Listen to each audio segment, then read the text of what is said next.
The key was small, silver, and unremarkable in every way except for the fact that it didn't belong.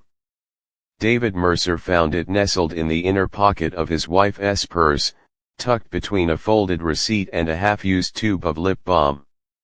He hadn't been snooping, at least, not intentionally. He'd been looking for a pen, something to jot down a reminder for the grocery list, when his fingers brushed against cold metal. For a moment, he just stared at it, balanced in his palm. It was a standard apartment key, the kind that might open a deadbolt or a lobby door. But they didn't live in an apartment. They owned a house, a 3-bedroom colonial with a wraparound porch and a maple tree in the front yard that turned fiery red every October. He knew every lock in that house, every creak in the floorboards, every hinge that needed oiling. This key didn't fit any of them. "Lena," he called out, his voice steady but his pulse quickening. "In here." Her reply came from the kitchen, accompanied by the rhythmic chop of a knife against a cutting board. The scent of garlic and rosemary curled through the air, familiar and comforting. David hesitated. He could just ask. "Hey, I found this key in your purse. What's it for?" Simple. Direct. But something held him back. Maybe it was the way Lena had been distant lately, her smiles a little too quick, her eyes sliding away from his when he spoke. Maybe it was the late-night work emails she swore were just deadlines piling up. Or maybe it was the way she started wearing perfume again, even on lazy Sundays when they did nothing but lounge in sweatpants. He slipped the key into his pocket. That night, as Lena slept beside him, her breath slow and even, David lay awake, the weight of the key pressing against his thigh. He replayed the last few months in his head, the extra hours at her office, the sudden girls' nights, the way she'd flinch when he touched her shoulder unexpectedly. He chalked it up to stress, to the natural ebb and flow of marriage. But now, doubt slithered through his thoughts, insidious and sharp. The next morning, he followed her. It was easy enough. He called in sick to work, tailed her car at a discreet distance as she drove downtown, past the rows of boutiques and cafes they used to visit together. She parked in a garage beneath a sleek high-rise, one of those modern buildings with floor-to-ceiling windows and a doorman who nodded as she passed. David's stomach twisted. He'd never seen this place before. He waited 5 minutes, then followed, the key burning a hole in his pocket. The lobby was all marble and potted ferns, the kind of place that smelled like money and discretion. A directory listed law firms, consulting offices, and on the 12th floor something called the Haven Residences. Apartment 1204. The elevator ride was interminable. David's reflection stared back at him from the polished doors, his face pale, his jaw set. He'd never considered himself a jealous man. He trusted Lena, had always trusted her until this moment, until this key, until this building he'd never known existed. The hallway was silent, carpeted in plush gray, the kind that swallowed footsteps. Apartment 1204 was at the end, its door unremarkable save for a small, discreet keyhole. David's hand shook as he pulled out the key. It slid in smoothly. Turned without resistance. The door opened. Inside, the apartment was immaculate, a minimalist space of white furniture and abstract art, sunlight streaming through sheer curtains. A single vase of fresh lilies sat on the coffee table, their scent sweet and cloying. And there, on the kitchen counter, was a familiar leather wallet, a pair of running shoes kicked carelessly by the sofa. His shoes. David's breath caught. Because this wasn't another man's apartment. It was his. Or rather, it was meant to be. A note lay on the counter, Lena's looping handwriting unmistakable, You were always so good at finding things. Now find me. And just like that, the game began. The air in the apartment was still, as if the room itself was holding its breath, waiting for him to piece together the fragments of a puzzle he hadn't known they were playing. He stepped inside, the door clicking shut behind him with a finality that made his skin prickle. The first thing he noticed was the absence of personal clutter. No framed photos, no stray coffee mugs left in the sink, nothing that would suggest someone lived here. But there were traces of him everywhere. The wallet was his, yes, but it wasn't the one he carried now. It was the one he'd lost months ago, the one he'd torn apart the house looking for before giving up and replacing it. The running shoes were an old pair, the soles worn thin from miles of pavement, retired to the back of his closet last winter. How had they ended up here? He moved through the space like a man in a dream, his fingers trailing over the back of the sofa, the cool marble of the countertop. The bedroom door was slightly ajar, and he pushed it open, half expecting to find Lena waiting for him with that enigmatic smile she wore when she knew she was being cryptic. But the room was empty. The bed was neatly made, the pillows fluffed, as if staged for a viewing. On the nightstand sat a single object, a Polaroid camera, the kind that spat out instant prints. He picked it up, turned it over in his hands. There was a photo still in the tray, and he pulled it free, watching as the image developed in slow, ghostly strokes. It was a picture of their house, their real house, but taken from an angle he didn't recognize, as if someone had been standing in the neighbor's yard, watching. The date stamp in the corner was from 3 days ago. His throat tightened. This wasn't just a game. This was a trail. And Lena or someone was leading him down it. He set the photo down, his mind racing. If this was a scavenger hunt, there had to be another clue. He checked the drawers of the nightstand, the bathroom cabinets, even lifted the mattress in a desperate sweep. Nothing. Then his eyes landed on the closet. The door was shut, but a sliver of light peeked from beneath it, too bright to be coming from inside a dark storage space. He crossed the room in 3 strides, yanked the door open and froze. The closet wasn't a closet at all. It was a hallway. A narrow, dimly lit passage that shouldn't have existed, stretching into the shadows beyond. The walls were bare drywall, the floor unfinished concrete, as if the builders had abandoned it mid-renovation. But at the far end, another door stood slightly ajar, golden light spilling from the gap. David's pulse hammered in his ears. None of this made sense. The building's layout, the hidden hallway, the eerie precision of the setup, it was too elaborate, too calculated to be a simple prank. He thought about turning back, about calling Lena's phone and demanding an explanation. But the note had been clear. Find me. So he stepped into the hallway. The air was cooler here, damp, carrying the faint metallic tang of pipes and wiring. His footsteps echoed as he moved forward, the light from the bedroom fading behind him. The door at the end grew larger, more defined. It was old, solid wood with an ornate brass knob, utterly out of place in this modern building. He reached for it, hesitated. What if this wasn't Lena's doing? What if someone else had lured him here, had planted the key, had known exactly how to make him doubt her? The thought sent a chill down his spine. But he'd come this far. He turned the knob. The room beyond was a study, straight out of another century. Dark wood paneling, a heavy oak desk, shelves lined with leather-bound books. A fireplace crackled in the corner, though he hadn't smelled smoke. And there, sitting in a high-backed chair, was a man he'd never seen before. The stranger looked up as David entered, his expression unreadable. He was older, maybe in his 60s, with silver-streaked hair and a tailored suit that spoke of quiet wealth. "David," he said, as if they'd known each other for years. "I was wondering how long it would take you to get here."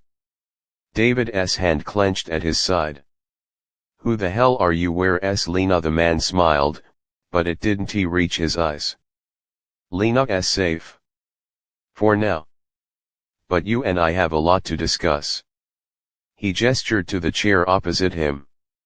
"Sit." David didn't move.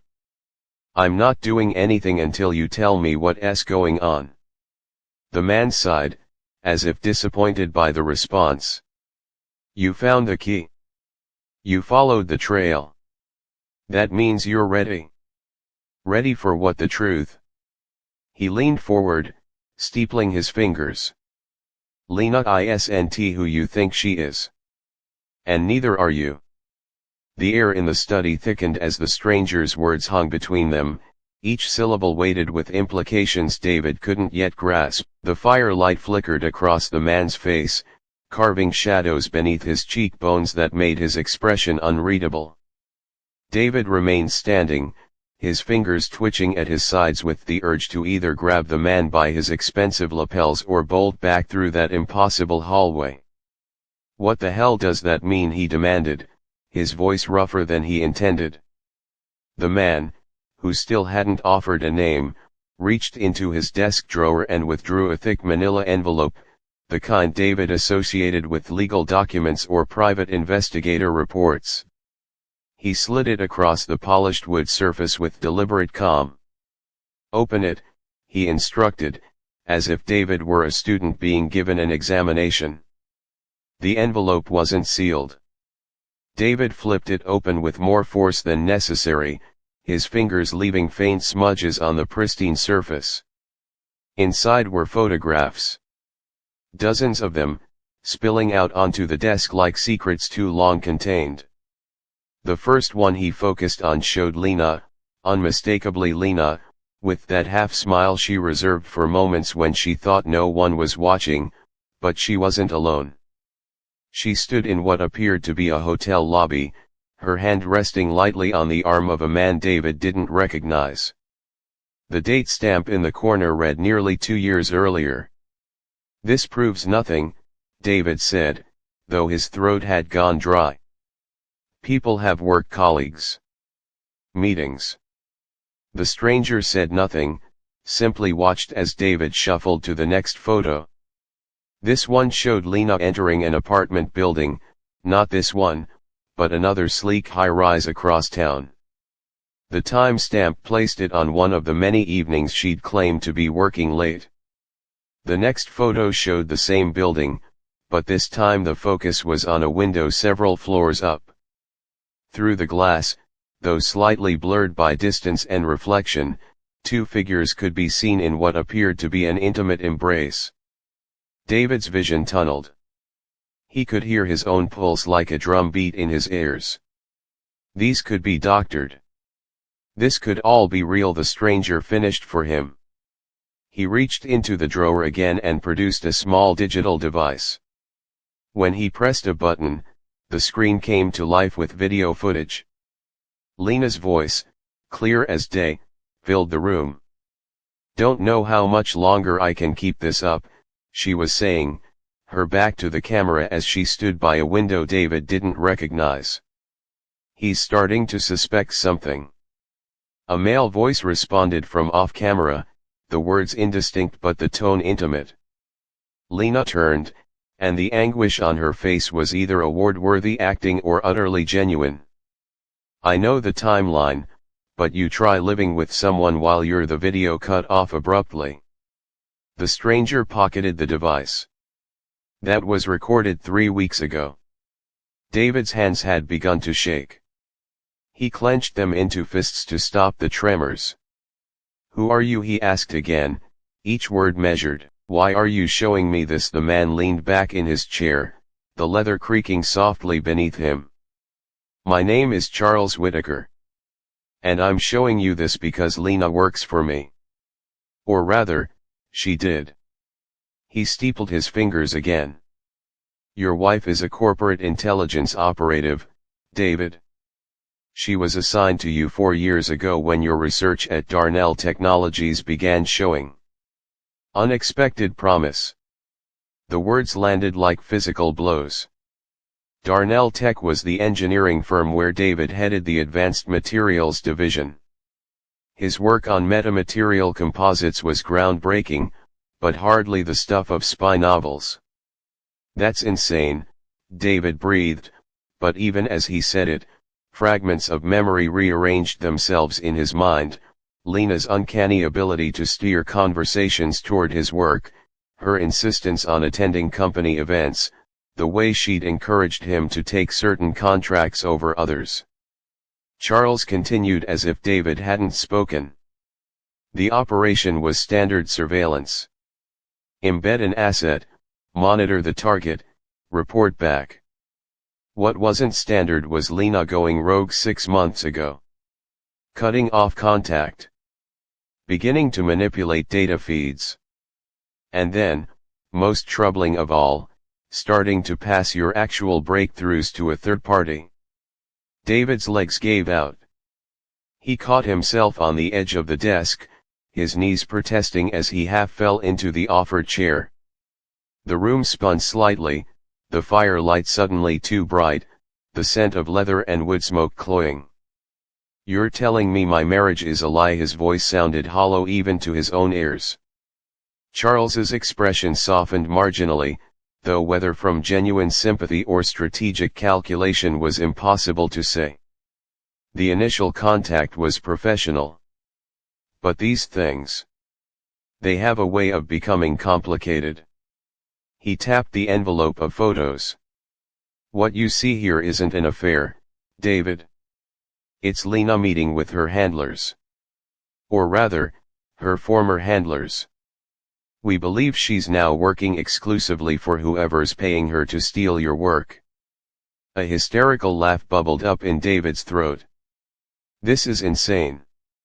If any of this were true, why wouldn't you just confront her, have her arrested? Because we don't know who she's working for, Charles admitted, the first crack in his polished demeanor. And we need to. Which is where you come in. He leaned forward, his eyes intent. That key wasn't left accidentally. Lena planted it for you to find. She's drawing you into something, and we need you to play along. To see where she leads you. David stared at the man, at the photos strewn across the desk, at the impossible reality they represented. Every instinct screamed at him to reject this, to walk out and confront Lena directly. But another, colder part of him, the part that had noticed her late nights, her evasions, the key that didn't belong, wondered if he'd already known, on some level, that nothing about their life together was what it seemed. The fire popped loudly in the silence. Somewhere beyond the study, a pipe groaned in the building's walls. Charles waited, his gaze steady. Finally, David asked the only question that mattered, "What do you want me to do?" The whiskey in David's glass caught the firelight as he swirled it absently, the ice cubes clinking like tiny bells tolling the death of his marriage. He'd returned home 3 hours ago to find Lena curled on the couch with a book, her bare toes peeking from beneath the hem of his old college sweatshirt, the one she always stole because it smelled like him. The domesticity of the scene had lodged a splinter of doubt in his chest. Could this woman, who still hummed off-key in the shower and cried at dog food commercials, really be a corporate spy? She looked up as he entered, her smile fading when she saw his face.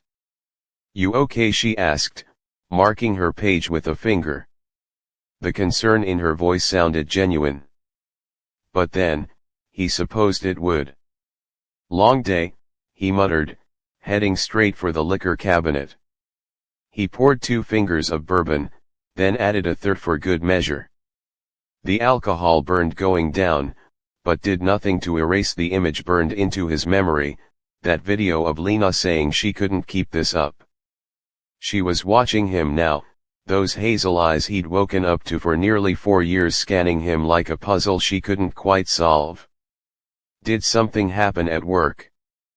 David almost laughed.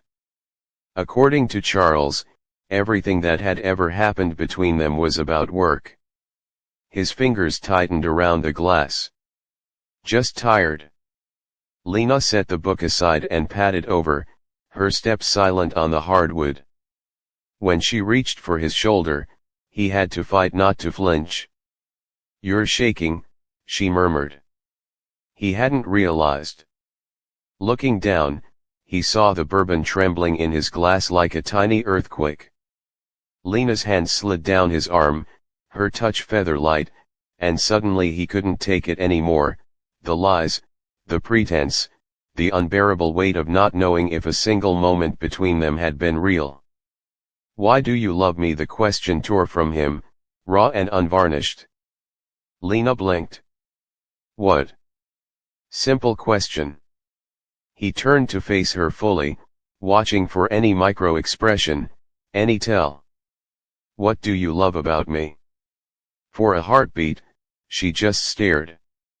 Then her lips curved in that crooked smile that used to make his chest ache. "Is this a test? Call it curiosity." She tilted her head, considering.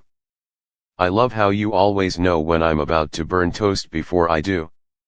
The way you argue with sports commentators like they can hear you. That ridiculous little dance you do when you think no one's watching while you brush your teeth."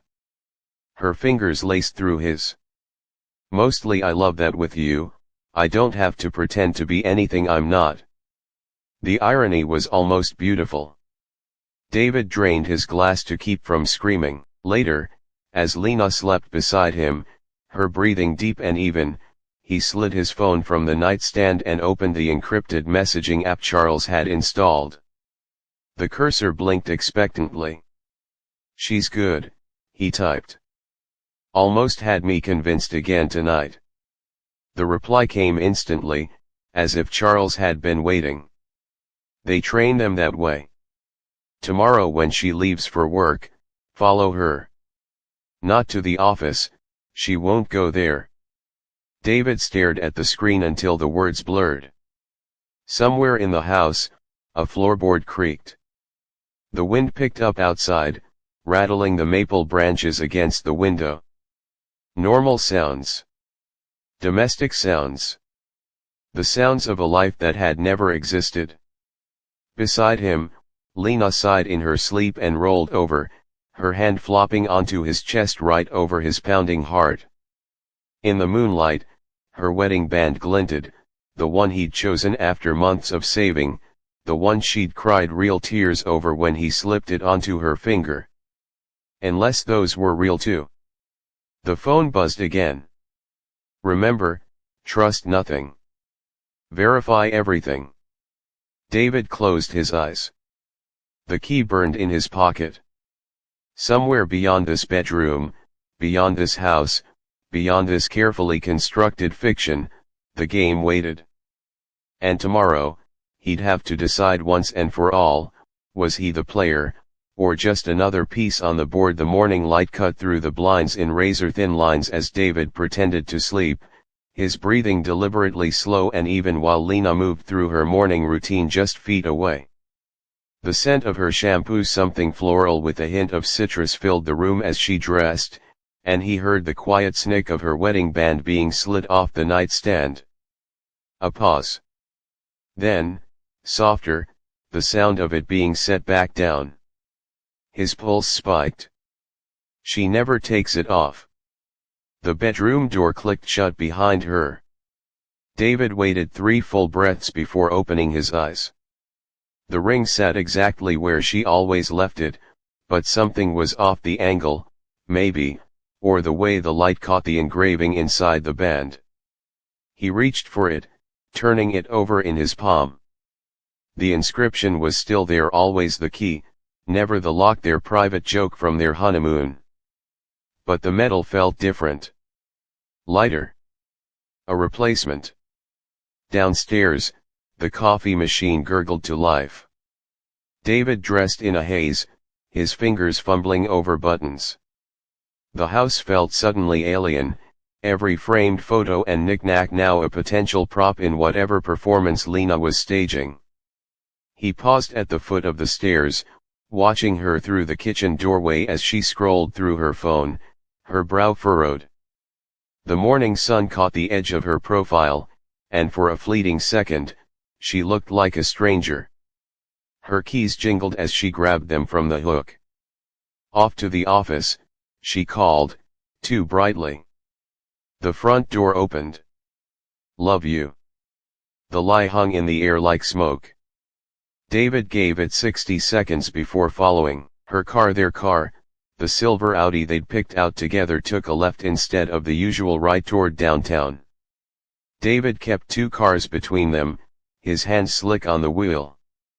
Charles's voice echoed in his head, she won't go to the office.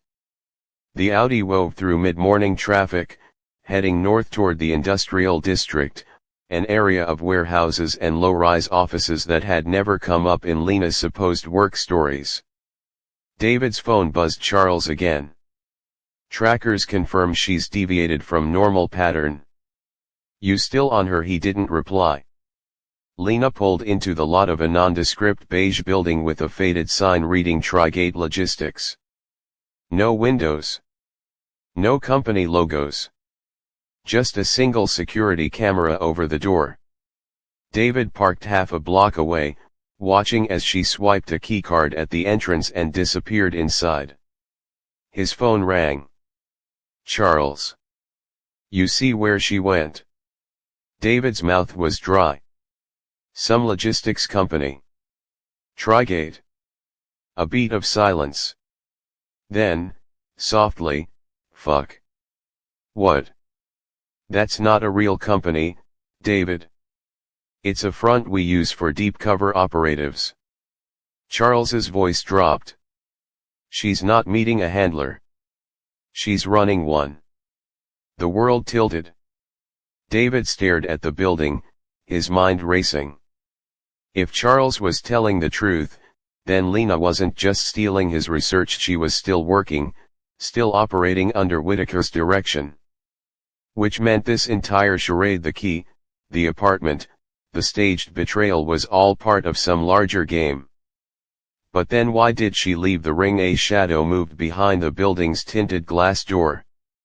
David ducked lower in his seat just as Lena emerged, but she wasn't alone. A man in a dark suit followed, his posture rigid, his face obscured by the brim of a hat. They spoke briefly, then Lena handed him something small, a flash of silver in the sunlight. A key. The man turned, and for one heart-stopping second, David saw his face. It was Charles Whitaker. The steering wheel creaked under David's grip as he watched Charles Whitaker, the man who'd spent hours convincing him of Lena's betrayal, slip whatever she'd handed him into his breast pocket with the practiced ease of a man who'd done this 1,000 times before. The midday sun glinted off the building's tinted windows, turning them into funhouse mirrors that distorted Lena's figure as she turned back toward the parking lot, her stride purposeful.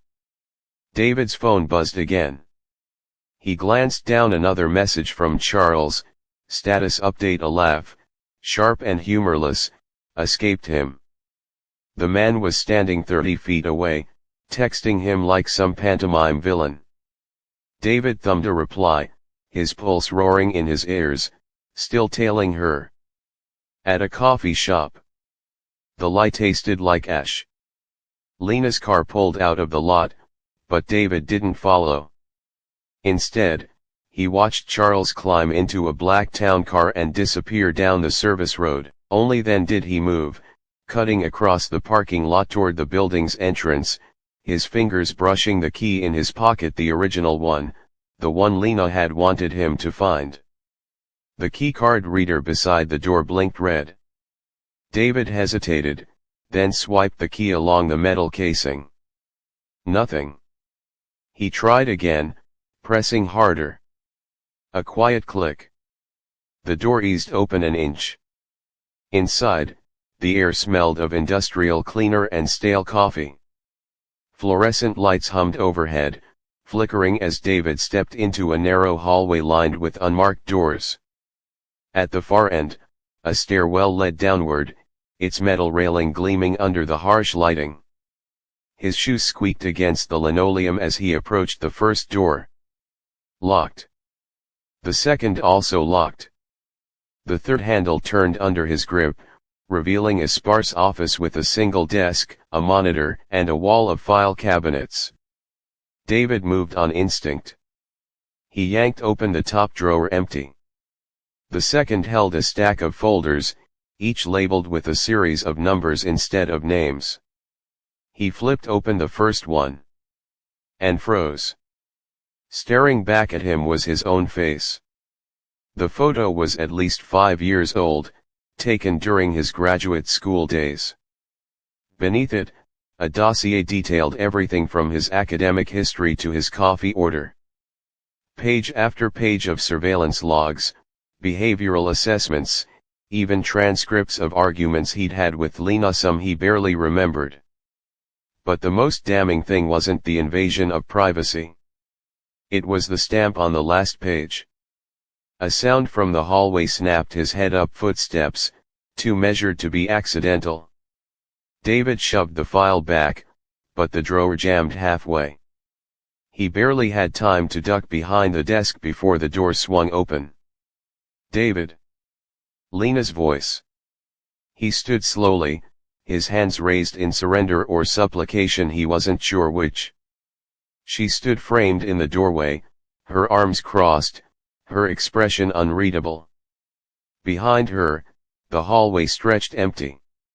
"You weren't supposed to find this yet," she said quietly. The words hit like a gut punch. Yet. As if this had always been inevitable. David gestured to the files. "What the hell is Phase 3? Lena exhaled, her shoulders slumping slightly. "The part where you choose." "Choose what? Which side you're on?" She stepped fully into the room, her eyes never leaving his. "Charles told you I was stealing your research, didn't he? That I was working for someone else?" David nodded, his throat tight. He wasn't entirely lying. She reached into her pocket and pulled out a second Kia twin to the one he'd found in her purse. "But it's not the research they want. It's you." The hum of the lights filled the silence. Somewhere below them, a door slammed. Lena held out the key. "So are you going to ask the right questions, or are you going to keep pretending this is a marriage you understand?" David stood frozen, Lena's key glinting in her outstretched palm like a dare. The air between them hummed with the weight of every unspoken truth, every staged argument, every tender moment that might have been a lie. "Project Locksmith," he repeated, his voice hollow. "You were testing me." Lena didn't flinch. "We were testing each other." A memory surfaced, their first anniversary, when she drunkenly whispered, "You're the only real thing in my life," against his collarbone. He thought it was love. Now, he wondered if it was resignation. He took the key. 3 days later. The safe house stank of burnt coffee and paranoia. Charles Whitaker sat across from him, his polished facade finally cracked, a pistol resting between them on the steel table. "You understand what she's done, don't you?" Charles hissed. "She played us both. That key doesn't open doors, it ends them." David said nothing. He spent 72 hours tearing apart Lena's trail, the fake logistics company, the staged meetings, the apartment that wasn't an apartment but a vault for secrets. And at the center of it all, one irrefutable fact: Lena had never worked for Charles. She'd been playing against him. Midnight at the docks. Rain slicked the pavement as David stepped from the car, the key burning a hole in his pocket. The warehouse loomed ahead, its rusted door slightly ajar. Inside, shadows shifted. Lena stood beneath a flickering bulb, a duffel bag at her feet. She looked exhausted. Beautiful. Real. You came, she said. David didn't smile. Tell me one true thing. The wind howled through the broken windows. When she spoke, her voice was raw. I was assigned to you. I did fake every moment until I couldn't. She stepped closer. The key was never part of the job. I left it because I needed you to see me. The real me. David reached into his coat. Charles's pistol weighed heavy in his grip. Lena didn't move. Are you here to stop me or help me? A beat. Then. David tossed her the key. Epilogue, 6 months later. The news called it the largest intelligence breach in a decade. Charles Whitaker vanished. A shadow war between agencies erupted. And in a quiet coastal town, a man with David's face watched the sun rise from a porch that wasn't his. The screen door creaked. Lena joined him, her hair still damp from the shower, a fresh scar peeking above her collar. Still think I'm a liar, she asked. David studied her, the way she bit her lip when nervous, the freckle under her left eye he'd memorized years ago, the warmth of her fingers threading through his. No, he said. But I still don't know which one of us is the key. Lena smiled. And for the first time, it reached her eyes. Maybe we're the lock.